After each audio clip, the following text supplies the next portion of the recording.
وقتی از صفر شروع میکنی فقط دو تا راه جلوته. یا برای همیشه تو تله کمبود گیر میفتی یا از همون نداری به عنوان سوخت جت استفاده میکنی. آدم‌هایی که از صفر به ثروت میرسن لزوماً بیشتر از بقیه جون نمیکنن. اونها فقط نگاهشون به ریسک، زمان، هویت و سختی کشیدن کاملا متفاوته. بزرگترین سرمایه اونا تو نقطه شروع پول نیست. روانشناسی ذهنشونه.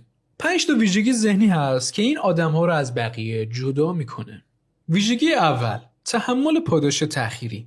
در حالی که بقیه دنبال لذت‌های فوری هستن، این آدما میتونن فصل‌های خسته کننده، ساعت‌های کاری طولانی و پیشرفت‌های کند رو تحمل کنن و راحتی امروز رو فدای دستاوردهای فردا نکنن. اونا نیازی ندارن که امروز بهشون خوش بگذره، اونا میخوان فردای زندگیشون بهتر بشه. ویژگی دوم، تفکیک هویت از شرایط فعلی. ممکنه الان جیبشون خالی باشه اما مثل یک آدم گیر افتاده فکر نمی‌کنن. روانشناسی ثابت کرده هویتی که برای خودت میسازی رفتارت رو شکل میده. اونها وضعیت موقت الانشون رو از آدمی که میتونن بهش تبدیل بشن جدا میکنن. اونا زمان حال رو نمیپرستن بلکه ازش استفاده میکنن. ویژگی سوم، یادگیری در مسیر عمل نه کمالگرایی. خیلی صبر میکنن تا حس کنن کاملا آمادن. اما سازنده های واقعی قبل از اینکه اعتماد به نفسشون شکل بگیره شروع میکنن. اونها تو مسیر تست میکنن، شکست میخورن و یاد میگیرن. روانشناسی به این میگه یادگیری تجربه محور. اونا دنبال اطمینان 100% نیستن، بلکه مهارت رو با تکرار میسازن. ویژگی چهارم، پذیرش ریسک کنترل شده. ثروت ساختن از صفر نیازمند ابهامه، مثل راه‌اندازی کسب و کار، سرمایه‌گذاری یا یادگیری مهارت‌های جدید. افراد موفق عاشق خطر نیستن، بلکه یاد گرفتن چطور مدیریتش کنن.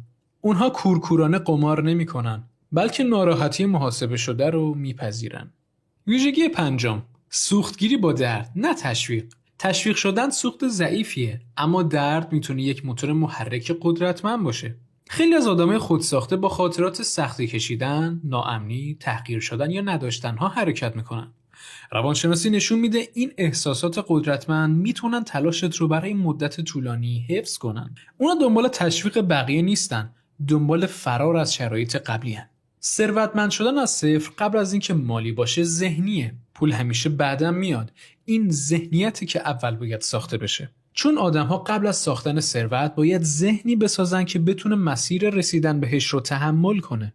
اگه میخوای روی این ذهنیت کار کنی، همین الان چنل رو سابسکرایب کن. برای اینکه بفهمی تو کجای این مسیر هستی و موتور محرکت چیه، یک آزمون روانشناسی ثروت از صفر برات طراحی کردم. این فایل کاربردی همین الان تو کانال تلگرام و روبیکا قرار گرفته. لینک تو دیسکریپشنه، حتما انجامش بده. برای دسترسی راحت‌تر توی کانال سرچ کن #کد6 و در آخر یادت باشه روی رشدت تمرکز کن.